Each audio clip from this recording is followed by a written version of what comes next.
भोपाल से एक बड़ी खबर, जहां पर हॉस्टल में आग लगी। एलएनसीटी कॉलेज के हॉस्टल में आग लगी है। वायरिंग शॉर्ट सर्किट होने की वजह से आग लगने की खबर मिली। घटना के समय हॉस्टल में कई छात्र मौजूद थे। हादसे में कुछ छात्र घायल हुए हैं, जिन्हें अस्पताल पहुंचाया गया। रायसेन रोड स्थित हॉस्टल की यह घटना है और जब स्पार्किंग हुई तो किस तरह का नज़ारा वहां पर था आप देखिए। और इसके बाद ये आग में तब्दील हो गई। भोपाल के हॉस्टल में आग लगी और जब ये घटनाक्रम हुआ तब वहां पर छात्र मौजूद थे और उन्हीं में से किसी ने ये वीडियो बना लिया और कुछ छात्र घायल हुए हैं, जिन्हें अस्पताल में भर्ती कराया गया है। रायसेन रोड में ये हॉस्टल स्थित है जिसमें आग की खबर आई। एलएनसीटी कॉलेज का ये हॉस्टल बताया जा रहा है जिसमें आग लगी। ये वायरिंग में स्पार्क हुआ और इस स्पार्क की वजह से इस तरह से वहाँ पर कोई आतिशबाजी होती है, उस तरह की चिंगारियाँ निकली और इसकी वजह से आग भी लगी। और फिलहाल कुछ छात्र वहाँ पर मौजूद थे हॉस्टल में और कुछ छात्र घायल हुए हैं, जिन्हें अस्पताल पहुँचाया गया है।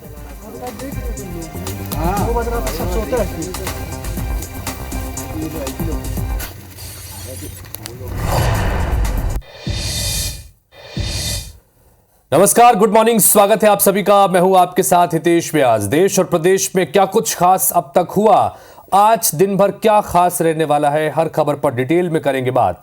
लेकिन शुरुआत हेडलाइंस के साथ करते हैं। प्रधानमंत्री नरेंद्र मोदी का आज से रूस और ऑस्ट्रिया का दौरा। 10 जुलाई तक विदेश यात्रा पर रहेंगे प्रधानमंत्री। भारत रूस शिखर सम्मेलन में होंगे शामिल। मध्य प्रदेश में आज कैबिनेट का दूसरा विस्तार। विजयपुर विधायक राम निवास रावत लेंगे मंत्री पद की शपथ। सुबह 9 बजे भोपाल में होगा शपथ ग्रहण। अमरवाड़ा उपचुनाव के लिए प्रचार का आज अंतिम दिन। CM doctor Mohan Yadav BJP प्रत्याशी कमलेश शाह के समर्थन में करेंगे जनसभा और रोड शो। पंचायत सचिवों के लिए सीएम विष्णुदेव साय की बड़ी घोषणा। शासकीय करण की मांग पर बनेगी कमेटी। सचिव संघ के कार्यक्रम के दौरान किया ऐलान। नीट परीक्षा पर आज सुप्रीम कोर्ट में सुनवाई। एग्जाम रद्द करने की मांग वाली याचिका पर होगी सुनवाई। रायपुर के सदर बाजार इलाके में कार में फोड़, ड्राइवर ने 2 गायों को मारी थी टक्कर। हंगामे के बाद कार सवार युवकों ने कोतवाली में किया सरेंडर।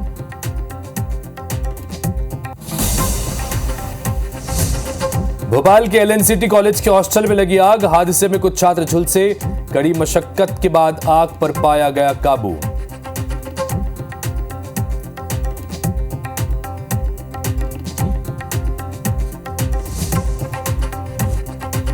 प्रायोजक हैं राजयोग पेंट। खुशियां आपकी, रंग हमारे।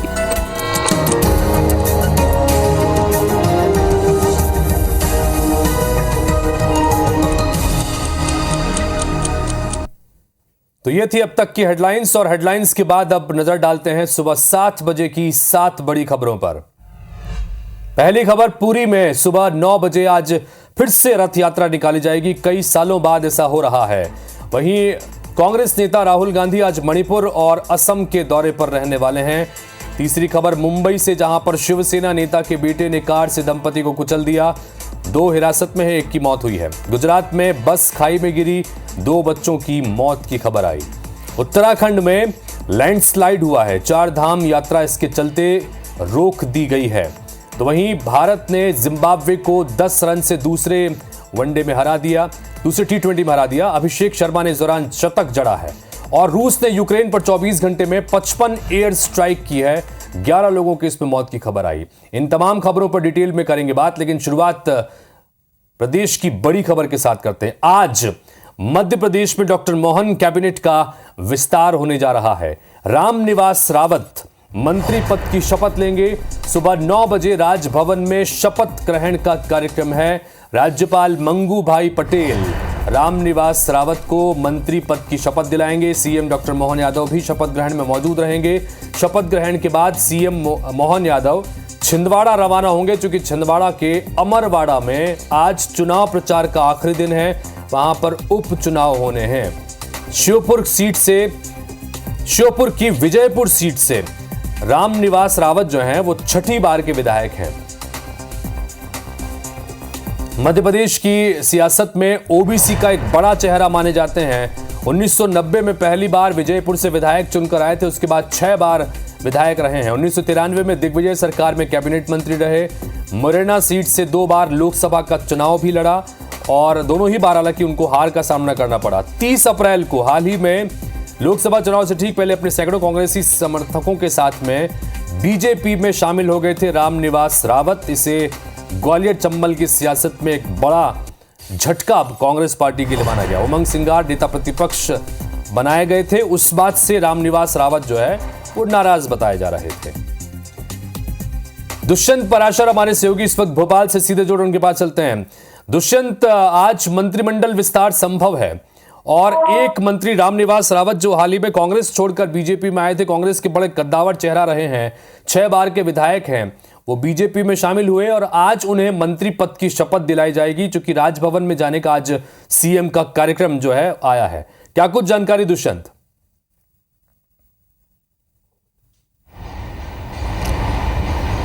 बिल्कुल, देखिए मध्य प्रदेश में डॉक्टर मोहन यादव ने अपने कैबिनेट का विस्तार जो है करने का फैसला लिया है और जिस तरीके से सुबह 9 बजे राजभवन में एक पूरा कार्यक्रम जो है आयोजित किया जाएगा और जिस तरीके से पूरी खबर निकलकर सामने आई कि कांग्रेस से बीजेपी में आए रामनिवास रावत का मंत्री बनना लगभग तय है और जिस तरीके से रामनिवास रावत जो है वो विजयपुर से भोपाल आ चुके हैं। भोपाल में वो 9 बजे के बाद राजभवन पहुंचकर मंत्री पद की शपथ लेंगे और जिस तरीके से लगातार जिस कांग्रेस में कहीं ना कहीं सम्मान ना मिलने की बात वो कहते हुए नज़र आए हैं। कांग्रेस में लगातार लंबे समय तक वो काम करते रहे हैं, 6 बार कांग्रेस के टिकट पर वो विधायक बने हैं और जिस तरीके से एक लंबा राजनीतिक अनुभव उनका रहा है और उसके बाद कहीं ना कहीं लंबी नाराज़गी के बाद उन्होंने पार्टी छोड़ने का फैसला लिया था। 30 अप्रैल को बीजेपी का दामन थामा था और जिस तरीके से सीधे तौर पर एक बड़ा झटका कांग्रेस के लिए ग्वालियर चंबल के रीजन में हो सकता है और उसी को लेकर बीजेपी ने जो पूरी एक रणनीतिक रूप से चुनाव में तैयारी की थी और उस रणनीतिक तैयारी का फ़ायदा बीजेपी को मिला है। 29 की 29 सीटें जो है वो यहाँ पर बीजेपी ने मध्य प्रदेश में जीत ली हैं। तो ऐसे में उसके बाद अब ये प्रयास किया जा रहा है कि जो लोग बीजेपी के भरोसे पार्टी में शामिल हुए हैं, कांग्रेस तो दुष्यंत, इन सब के बीच में एक संवैधानिक नियमों के तहत एक पेच है, वो ये कि चूंकि अब दल बदल हुआ है तो ऐसी दल बदल होने की स्थिति में उन्हें या तो विधायक पद से इस्तीफा देना होगा या फिर विधानसभा अध्यक्ष उनको विधायक पद से हटाने की कार्रवाई कर सकते हैं, क्योंकि ये नियम कहता है। क्योंकि अगर आप किसी पार्टी से जीत कर आए हैं और आप पार्टी अगर बदलते हैं तो आप विधायक नहीं रह सकते, नियम का। तो इस लिहाज से अगर मंत्री बनाया जा रहा है तो क्या वो इस्तीफा देंगे, दोबारा चुनाव होगा और तब तक मंत्री चूंकि रह सकते हैं, तो क्या इस बारे में कोई अपडेट?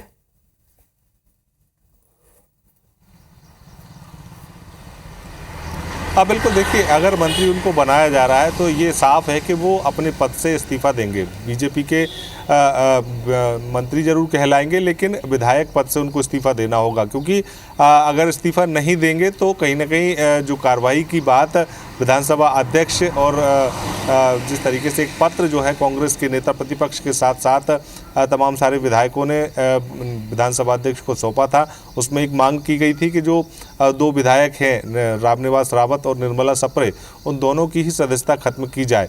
और अगर इस मामले को लेकर विशेष गंभीरता से देखा जाए तो जब रामनिवास रावत मंत्री पद की शपथ लेंगे तो वो सीधे तौर पर बीजेपी में शामिल हो चुके हैं, तो ऐसे में उनको अपने विधायक के पद से इस्तीफा देना होगा। और संभव है कि दुष्यंत आज एक तरफ वो मंत्री पद की शपथ लें और ठीक उसके बाद में अपने विधायक पद से इस्तीफा दें और उसके बाद उपचुनाव होंगे और उपचुनाव में फिर से रामनिवास रावत को जाना होगा। फिलहाल दुष्यंत, बहुत बहुत शुक्रिया तमाम जानकारी के लिए, बने रहिएगा आगे, चूंकि लगातार और भी अपडेट्स इस विषय पर आते रहेंगे तो बात करते रहेंगे। फिलहाल चूंकि ये महत्वपूर्ण है क्योंकि अब मंत्रिमंडल विस्तार हो रहा है, ये पहला मंत्रिमंडल विस्तार है, चूंकि इससे पहले इनफैक्ट दूसरा मंत्रिमंडल विस्तार कहेंगे, क्योंकि पहले सिर्फ मुख्यमंत्री और 2 कैबिनेट जो डिप्टी सीएम हैं उन्होंने ही यहां पर कैबिनेट मंत्री के रूप में शपथ ली थी और उसके बाद में फिर कैबिनेट मंत्रियों को शपथ दिलाई गई। कुल मिलाकर 34 मंत्री हैं, जिसमें से 30 अभी मंत्री हैं, 4 पद खाली हैं और रामनिवास रावत आज एक और कैबिनेट मंत्री के रूप में शपथ लेंगे। फिलहाल आगे बढ़ते हैं। राजधानी रायपुर में आयोजित भगवान जगन्नाथ की रथ यात्रा में सीएम विष्णुदेव साय और पूर्व सीएम भूपेश बघेल एक दूसरे से मुलाकात करते नजर आए। इस दौरान दोनों नेताओं के बीच में करीब 15 मिनट तक अनौपचारिक चर्चा हुई और इस चर्चा को लेकर भूपेश बघेल से पूछा गया तो उन्होंने बताया कि अनौपचारिक चर्चा हुई है। इस दौरान उन्होंने यानी भूपेश बघेल ने सीएम साय से कैबिनेट विस्तार को लेकर सवाल पूछा। इस बारे में सीएम साय ने कहा कि बहुत जल्दी ही कैबिनेट का विस्तार देखने को मिलेगा। ये तस्वीर देखिए कि एक तरफ बीच में आपको नजर आ रहे हैं भूपेश बघेल और उनकी एक तरफ मुख्यमंत्री विष्णुदेव साय, और बीच में इसलिए मैं कह रहा हूं क्योंकि उस तरफ देखिए बृजमोहन अग्रवाल नजर आ रहे हैं। और बृजमोहन अग्रवाल के इस्तीफा देने के बाद ही कैबिनेट का ये एक पद खाली हुआ है और पहले से ही एक पद खाली है, तो मंत्रियों के लिए 2 पद अभी खाली हैं, 2 मंत्री बनाए जाने हैं। और ये भूपेश बघेल ने कहा कि उन्होंने जब अनौपचारिक बातचीत में सीएम से पूछा है कि मंत्रिमंडल का विस्तार करिए, चूंकि संसदीय सचिव जो है, संसदीय कार्य मंत्री का पद भी खाली है, लिहाजा उन्होंने पूछा। तो क्या कुछ उन्होंने कहा, एक बार सुनिए जरा। मैं भी विष्णु जी से एक बोल रहा था कि भाई कम से कम संसदीय कार्य मंत्री बना दो, विधानसभा सत्र चल रहा है, तो बोले विधानसभा पहले बनेगा, ये बोल रहे थे। मेरी बातचीत हुई, अनौपचारिक बातचीत थी कि भाई दूसरे विभाग तो आपके पास रह जाएगा, लेकिन संसदीय कार्य मंत्री तो होना चाहिए विधानसभा में, जिसे हम लोग लगातार डायलॉग करते रहे। मध्य प्रदेश में कल कैबिनेट का विस्तार होने जा रहा है, छत्तीसगढ़ में कब तक होगा? छत्तीसगढ़ में भी होगा, इंतजार करिए।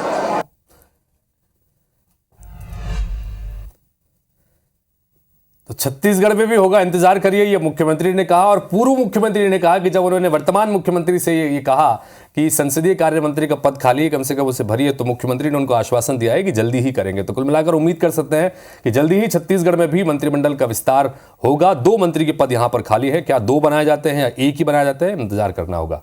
इधर अमरवाड़ा विधानसभा की बात करते हैं। अमरवाड़ा विधानसभा उपचुनाव में प्रचार का आज आखिरी दिन है, चूंकि 10 तारीख को यहां पर वोटिंग होनी है। अमरवाड़ा में रोड शो करेंगे मुख्यमंत्री डॉक्टर मोहन यादव।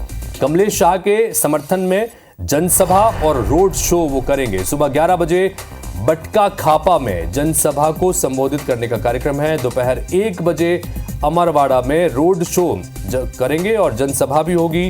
कांग्रेस के दिग्गज भी आज प्रचार में अपनी ताकत झोंकते नजर आएंगे। शाम 5 बजे चुनाव प्रचार का शोर अमरवाड़ा विधानसभा उपचुनाव के लिए थम जाएगा और फिर 10 तारीख को यहां पर जनता वोट करेगी उपचुनाव के लिए। कांग्रेस, बीजेपी और गोंडवाना गणतंत्र पार्टी, इन तीनों ही पार्टियों के प्रत्याशियों के बीच में त्रिकोणीय मुकाबला है, लेकिन माना जा रहा है कि मुख्य मुकाबला कांग्रेस बीजेपी के बीच में है। लेकिन गोंगपा का भी असर इस सीट पर अक्सर रहा है। तो क्या गोंगपा यहां पर समीकरण बिगाड़ने की स्थिति में रहती है या एक मजबूत कैंडिडेट के रूप में उनका कैंडिडेट यहां पर मैदान में काम करेगा, देखना होगा।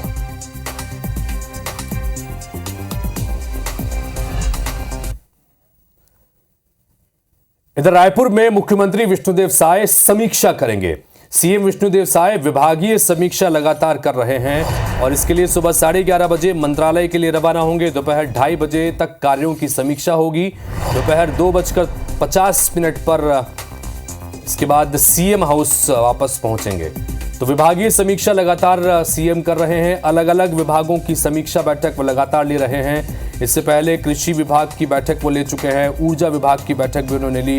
तमाम अलग अलग विभागों की बैठक इस वक्त हो चुकी है। स्कूल शिक्षा विभाग इस वक्त हालांकि चूंकि अतिरिक्त प्रभार स्कूल शिक्षा विभाग का उन्हीं के पास में है, तो इस विभाग की भी उन्होंने बैठक ली। तो ये लगातार समीक्षा बैठकों का सिलसिला चल रहा है। तो आज भी इसी सिलसिले में विष्णुदेव साय समीक्षा बैठक करने जा रहे हैं मंत्रालयों में विभिन्न विभागों की।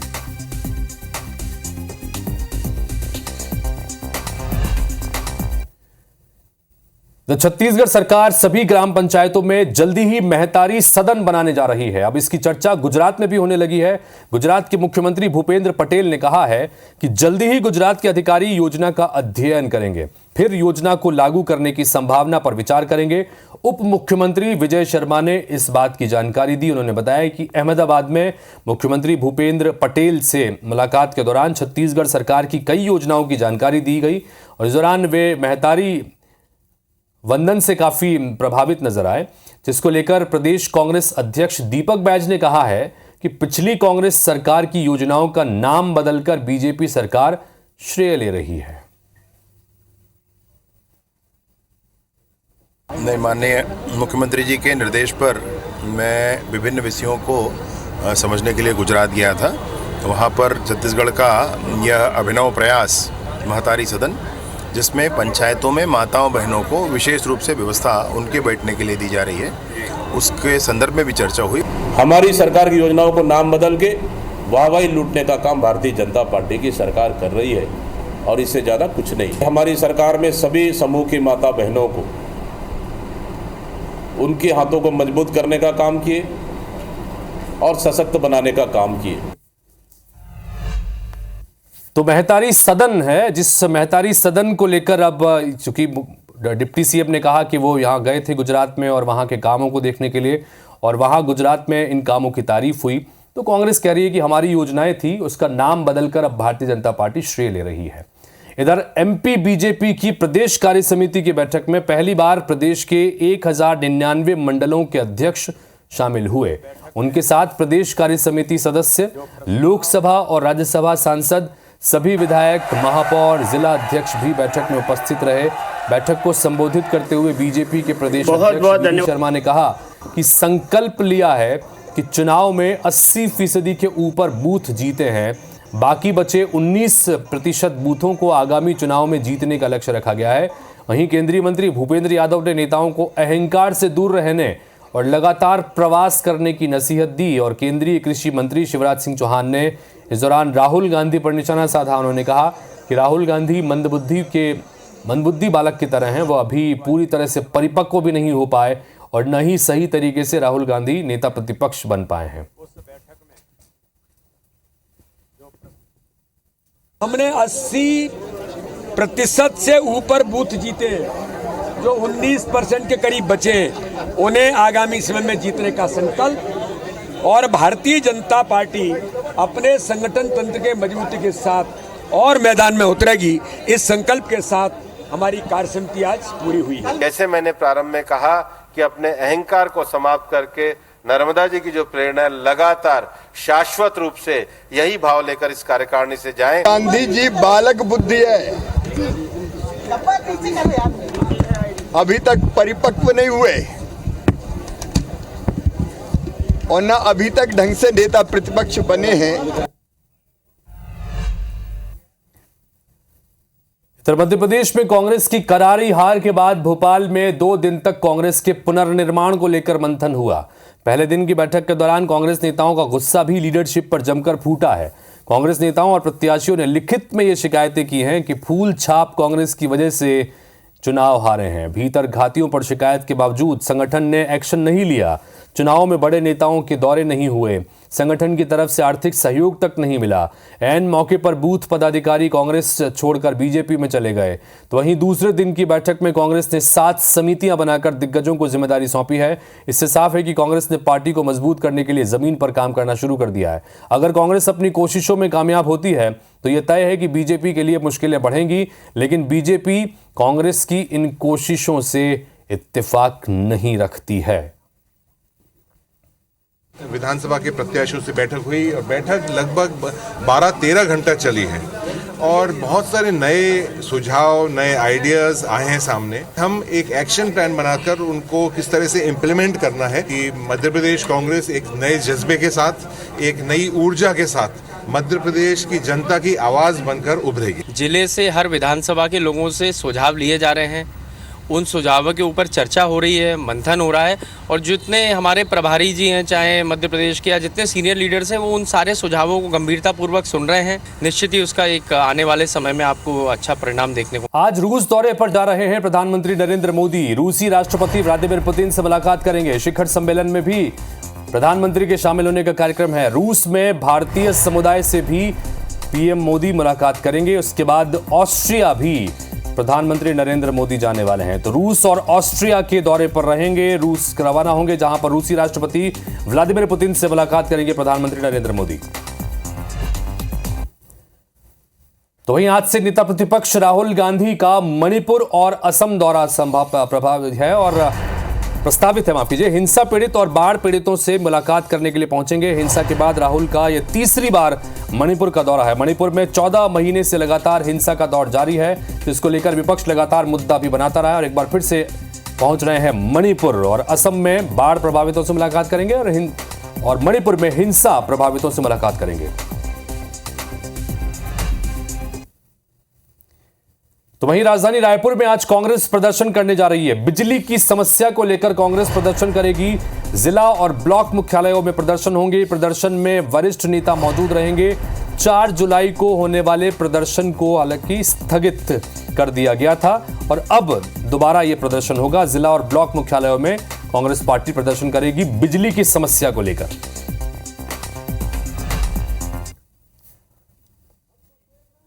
इधर रायपुर के अमारापार इलाके में तोड़फोड़ की खबर आई है। सदर बाजार इलाके में कार में तोड़फोड़ की गई है।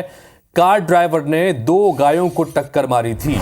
आक्रोशित युवकों ने कार रोककर तोड़फोड़ कर दी। कार सवार युवकों ने भागकर कोतवाली में सरेंडर किया। कोतवाली पुलिस ने मौके पर पहुंचकर जांच की है।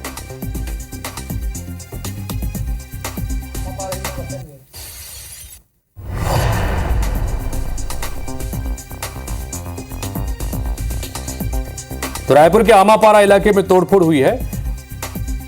कार ड्राइवर ने 2 गायों को दरअसल टक्कर मार दी थी। उसके बाद आक्रोशित लोगों ने यहां पर उनकी मारपिटाई शुरू कर दी। उसके बाद जो लोगों ने जाकर वहां पर थाने में शरण ली।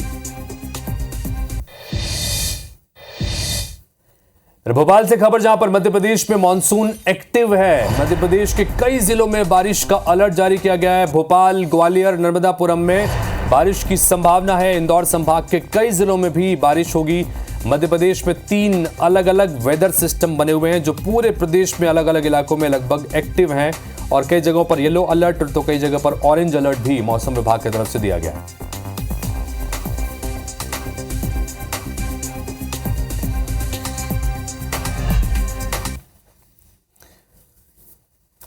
तो मॉर्निंग प्राइम में यहां पर एक छोटे से ब्रेक के लिए रुक रहे हैं और ब्रेक के बाद जब लौटेंगे तो देखिए छत्तीसगढ़ी भाषा में हमारा नंबर 1 बुलेटिन हमर बानी हमर गोट।